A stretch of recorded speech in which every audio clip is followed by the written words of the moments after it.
Vasistha continued, just as a tree brings forth diverse beautiful branches without mental activity or intention or volition, even so the unborn and uncreated infinite consciousness gives rise to diverse and colourful world appearance. That's what we call creation. It is like space giving rise to space. And this is what the physicists say is happening right now. The universe is expanding apparently. And it's not that all the stars and planets are hurtling off into deep space. It's actually that space is being created, just as it came into being at the point of the Big Bang. It's space that is being created right now. Or we can say that space is expanding without attenuation. We're not told how this works. I think that's the correct understanding. If not, perhaps somebody can let me know. We're actually getting more space in the universe at each passing moment. This is something which just seems to be accepted by the physicist. There doesn't seem to be any explanation about how this can happen. We just accept it. It's the conclusion they've arrived at, but as far as I know, the implications of it haven't been properly looked into. But of course, this is no problem for consciousness. Consciousness is creating and getting rid of space all the time, moment to moment. We know this from our direct experience. And if that seems a bit strange, well, just think of your dreams. Where does all this space come from in our dreams?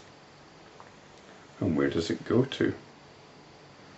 So this is consciousness. It's got no intention, but all these notions are arising within it. It expresses itself in notions without intention. We have to be careful we don't get fatalistic about this. You might not have a problem if you're a scientist in going along with this, with these first couple of lines. But then we can easily get into the idea, oh, we're just all little specks being buffeted around by cosmic forces. That's not the way to look at it. Because we're not little specks. We are if that's what you wish, if that's what you want your reality to be. But the reality is that we're actually the consciousness. We're not a little particle of water. We're the whole magnificent river. We're the ocean. So there's nothing fatalistic about this. Just as the ocean gives rise to whirlpools without mental activity or intention, even so, without intending to do so, consciousness gives rise to every kind of experience, because it is the Lord of all. To those very experiences, the same consciousness gives various names, like mind, buddhi. Buddhi could be understood as the process of cognition, that by which we believe that we are cognizing or perceiving an external world. Egosense, etc. Again, without mental activity and intention, the infinite consciousness has given rise within itself to the notion of an object with all the sequence of buddhi, etc. Even the world order, niyati, which includes the fundamental characteristic of the objects, arises in the infinite consciousness without any intention or mental activity whatsoever. We only know things by their characteristics, and we see some sort of order in all this. Things have their characteristics.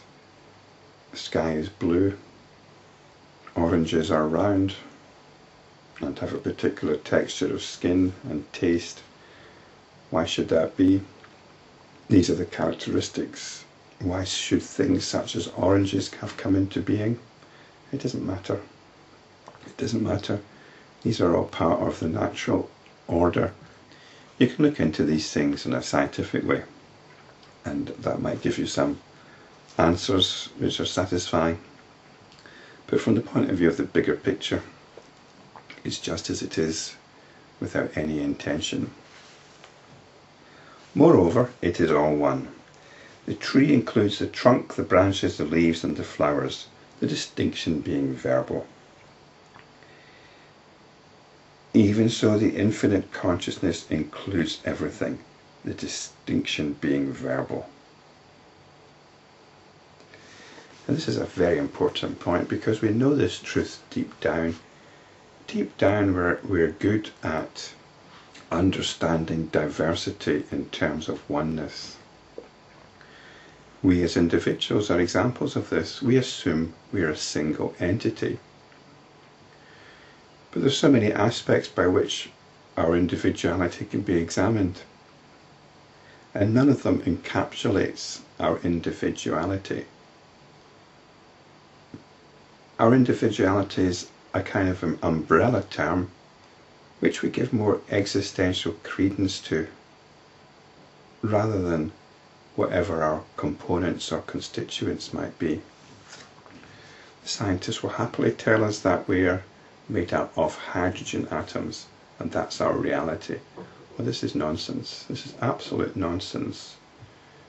It may be the constituents, or maybe some of the constituents, but there are so many levels here, and we always operate on the highest level, or we try to operate on the highest level.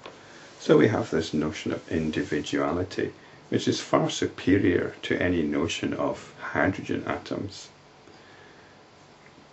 And it's not something that can be analysed, because it exists on its own level.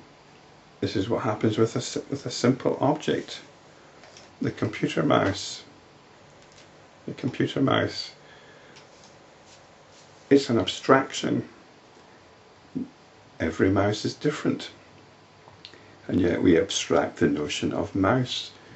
And that notional understanding of mouse is the reality. It's more real. We don't have to describe every mouse starting from scratch. There's a whole bunch of assumptions. This is the way consciousness works. This is the reality of consciousness. We can describe our whole process from birth to death as life. Life is what is real. I'm born, I live, I die. This is my life. It encompasses an infinite variety of things within it. And yet we can just put the word life on it. And it's the one thing. Universe. That one thing which encompasses everything on the physical level. Consciousness is the supreme umbrella term. It's the supreme reality, our supreme reality.